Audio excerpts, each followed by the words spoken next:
This is video 9, math lesson 1.5. Today we're going to talk about divisibility rules. Yesterday we talked about what it means to be divisible by a number. And in your math message you were asked to circle the numbers that are divisible by 2. Which ones did you circle?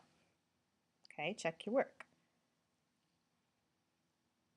You should have circled 28, 112, 123,456, 5,374, 900, and that's it. What do the numbers that you circled have in common? Well, if you said that they are all even numbers, you are absolutely correct. We know that all even numbers are divisible by 2. Now what I have here is on page 13 in your math journal. So you can go ahead and open your math journal to page 13 and take a look at this along with me. Suppose you divide a whole number by a second whole number. The answer may be a whole number, or it may be a number that has a decimal part. If the answer is a whole number, we say that the first number is divisible by the second number.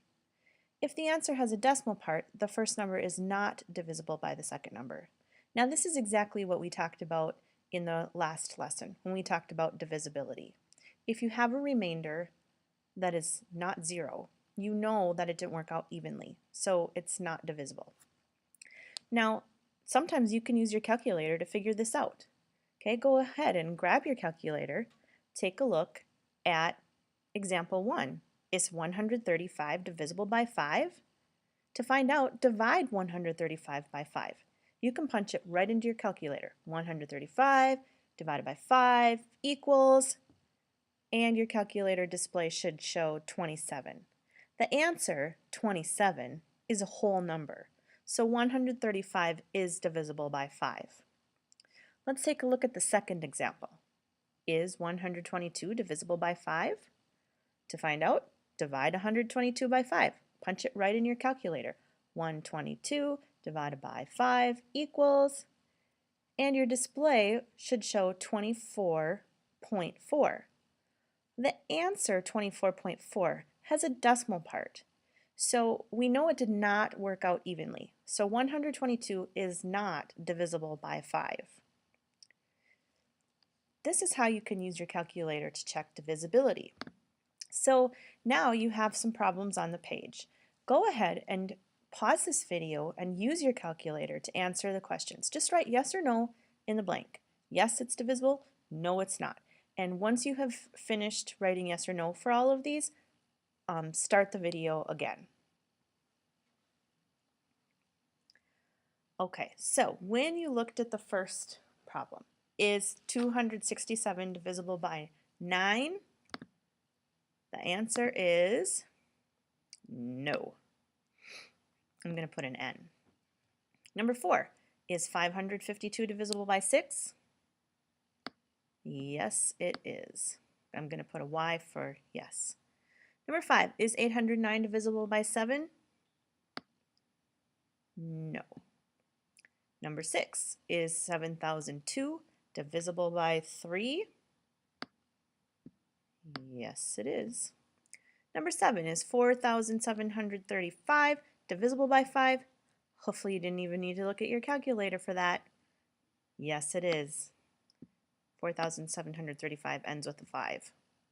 If we count by 5s, 5, 10, 15, 20, 25, and so on forever and ever, we'd know that all numbers that end with a 0 or a 5 are divisible by 5. Number 8, is 21,733 divisible by 4? No.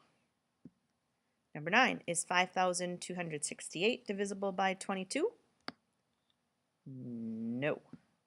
And number 10, is 2,072 divisible by 37? Yes, it is. Hopefully that helps give you an idea, a better idea of what this divisibility thing is all about. Now, We can never keep it easy though, can we? What do you do if you're not allowed to use your calculator? Or maybe you don't have a calculator nearby. That's what we're going to talk about next. We have rules that you can follow to help you figure out if one number is divisible by another number to a certain point. I mean, we can't do it by every single number because some numbers are too large. But let's say we're talking about some smaller numbers, numbers up to 10. We have rules for most of these numbers that we can use to help us check for divisibility. Now these divisibility rules you need to put in your notes. Okay, so you should have your notebook out, and the heading for today is Divisibility Rules. And I want you to make a chart, kind of like I've made here with the T-chart. A number is divisible by on the one column, and then if in the second column. You may run out of room on one page, so you may end up needing to continue your chart on the next page. That's okay. Just make sure it's neat and it's organized so that you can use this as a useful tool. Let's go through these. Some of them are really easy and some of them are kind of fun. A number is divisible by 2 if it is an even number. Pretty easy. All numbers that are even are divisible by 2. Oh, by the way, did you notice that I skipped number 1? Yeah, because every number is divisible by 1. Let's not forget that.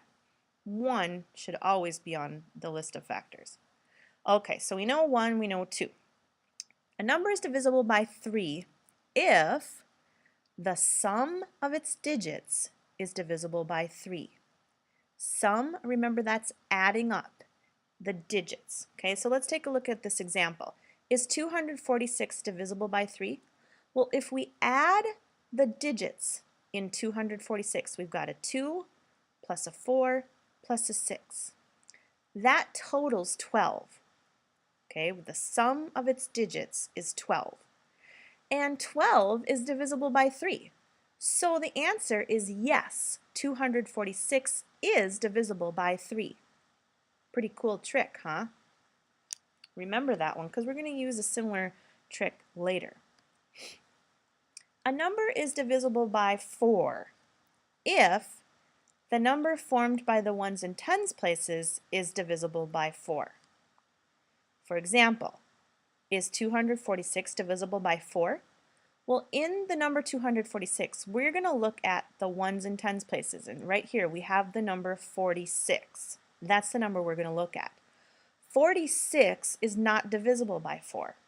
I know this because I know that 4 times 11 is 44, 4 times 12 is 48. So 46 is not divisible by 4, so the answer is no. 246 is not divisible by 4. Cool. 5. A number is divisible by 5. Kind of mentioned that one already. If the number ends with a 0 or 5. Pretty straightforward. A number is divisible by 6 if the number is divisible by both 2 and 3. So if you think about that, in order for a number to be divisible by 6, it has to be an even number that is divisible by 3. So it's got to be an even number that you can, oops, didn't mean to make that red line, an even number that you can do the 3 trick on. So both 2 and 3. Now, we're skipping 7 and we're skipping 8. Believe it or not, there are rules for 7 and 8, but we do not focus on them in 5th grade. They're kind of tricky. So next number is 9. A number is divisible by 9 if the sum of its digits is divisible by 9. Does that sound familiar? It's the same trick that we used for the number 3. So, for example, is 246 divisible by 9? Well, if we find the sum of its digits, 2 plus 4 plus 6 is 12. And 12 is not divisible by 9. So the answer is no. 246 is not divisible by 9. And finally, a number is divisible by 10 if the number ends with a 0. multiples of 10. Always have a 0 in the ones place. So 10's pretty easy. Make sure you have all of these divisibility rules in your notes. You can also find these divisibility rules in the student reference book on page 11 and in your math journal on page 14. So these rules will be posted in 3 different places. The reason for that is we want them to be handy for you at any time that you need them.